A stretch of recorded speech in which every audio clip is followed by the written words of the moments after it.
Raphaël Deven, je vous remercie beaucoup d'avoir accepté l'invitation des Merci à vous. étudiants pour parler de ce qu'est ma livre.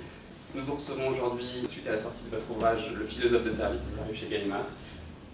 Vous revenez notamment sur un chapitre sur l'opinion.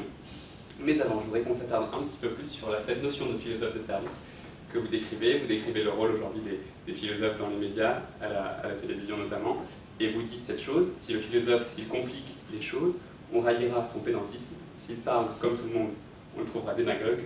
S'il vend trop de livres, on le dira commercial. Alors aujourd'hui, à quoi sert un philosophe finalement Alors, à quoi sert un philosophe, j'en sais rien.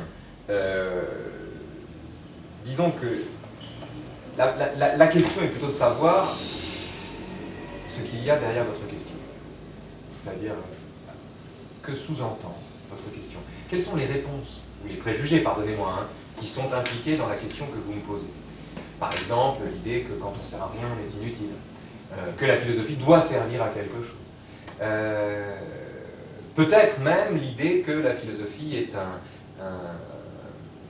discipline éthérée qui plane au-delà des réalités concrètes, au-dessus des réalités concrètes, une façon au fond de tourner le dos à la difficulté du monde et aux difficultés quotidiennes. Et surmonte le temps, justement, elle est là, je pense que Socrate et Platon, elle est plutôt là justement pour nous guider, donc le philosophe a un rôle de guide, de maître, d'éducateur. Ça dépend, ça peut être ça. Il y a une tradition de philosophe médecin, il y a une tradition de philosophe éducateur, mais il y a surtout l'idée que la philosophie est une discipline qui, au lieu de répondre aux questions, questionne les questions elles-mêmes. Indispensable. Elle est indispensable parce qu'elle transcende le régime de l'utilité. Il y a toujours un moment où, quand on subordonne sa vie à ce qui est utile, eh bien, il manque quelque chose. Il manque quelque chose. Et c'est ce qui manque quand on s'en tient à l'utile, c'est ce manque-là dont s'occupe la philosophie, ce qui la rend indispensable à défaut d'être utile. On demande à la philosophie de donner un sens à la vie, c'est-à-dire d'être utile. C'est une affaire d'utilité. Que la philosophie, en gros, la philosophie serait prise en écueil entre prise en tenaille plus exactement entre deux écueils. L'écueil numéro 1 serait comment mieux vivre sa vie, au fond. Est-ce que la philosophie peut nous aider à accomplir ce projet, qui était le projet de la vie bonne que les stoïciens prenaient en charge? Mais au fond, c'est une tradition mineure en philosophie, la question de savoir si la philosophie nous aide à mieux vivre notre vie. La deuxième question, c'est est-ce que la philosophie peut donner du sens à la vie? Ces deux écueils, il y en a un, c'est la psychologie, l'autre, c'est la théologie, ont en commun de demander des réponses. Et la philosophie, au milieu de ça, les gens se demandent si elle relève de la psychologie ou de la théologie, c'est-à-dire quel genre de réponse elle est de nature à nous apporter. Mais la philosophie transmet du doute, là où on a besoin de certitude. Faire de la philosophie dans le monde d'aujourd'hui, comme on dit, c'est faire passer en contrebande le contraire de ce que les gens attendent d'un philosophe. Les gens attendent d'un philosophe en général qui donne des réponses. Or, quand on fait de la philosophie ou quand on pratique la philosophie, la première chose qu'on transmet, ou la première chose qu'on enseigne, c'est à douter de ses propres réponses. N'a de conviction que celui qui n'a rien approfondi, disait Cioran. Et c'est une phrase à laquelle j'adhère, parce qu'elle est profondément de ce point de vue philosophique, et il me semble qu'il s'agit davantage, au fond, de dépasser cet écueil, et si on fait de la philosophie dans une sphère publique, ce qui est le cas, de transmettre le contraire de ce qu'on attend, en général, ordinairement, d'un philosophe, entre guillemets. Comment c'est perçu, alors, de transmettre le contraire de ce qu'on attend? Je ne suis pas sûr qu'on perde au change. Quand on cherche une réponse et qu'on gagne un doute. Je ne suis pas sûr qu'on ait perdu au change quand on cherche une réponse, c'est-à-dire aussi une illusion, c'est-à-dire aussi un paravent, c'est-à-dire aussi un filtre qui nous sépare de ce que la réalité peut avoir d'indicible, d'incertain, d'instable, de meuble, d'insensé. Donc, votre rôle est majeur, finalement, parce que vous posez les questions. C'est vous qui le dites. Allez-y, je vais faire. Vous posez les questions, et puis finalement, vous laissez libre l'auditeur, en l'occurrence sur France Culture, de choisir, de trouver sa propre voie. Je le laisse libre d'adhérer ou de ne pas adhérer. Les gens sont libres d'adhérer ou de ne pas adhérer. Mon travail consiste à dire simplement des choses complexes sans les simplifier. Parce que simplifier, c'est l'enfer.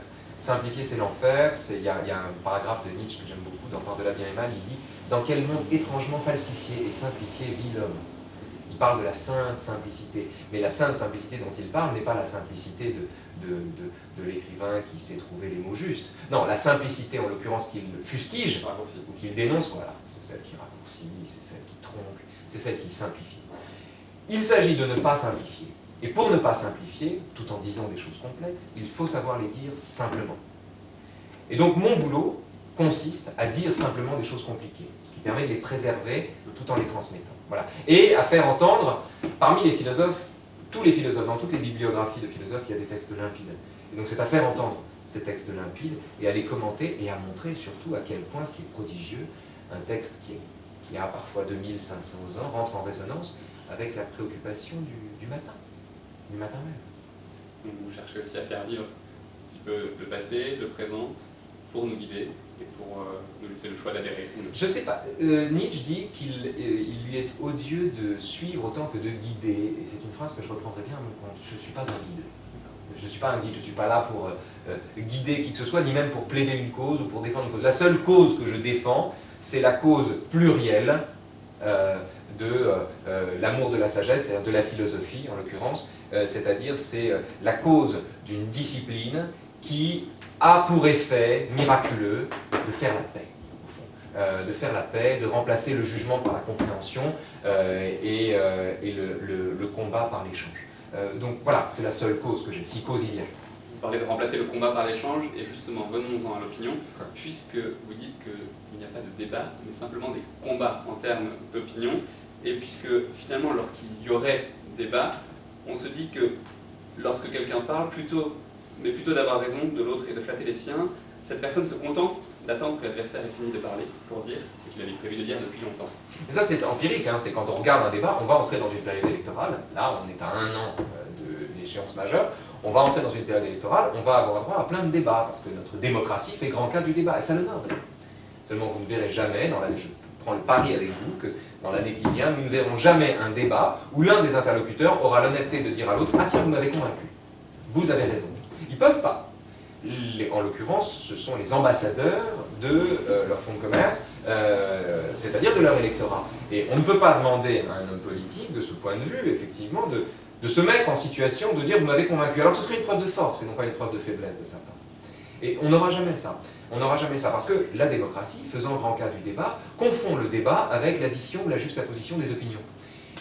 Pour vous donner un exemple, ce qu'on est en train de faire, vous et moi, j'essaie de répondre au plus près, enfin de répondre entre guillemets aux questions que vous me posez, j'essaie d'y être le plus attentif possible. Vous m'avez, manifestement, ça me fait plaisir, lu de près, et ce dialogue que nous avons est un dialogue.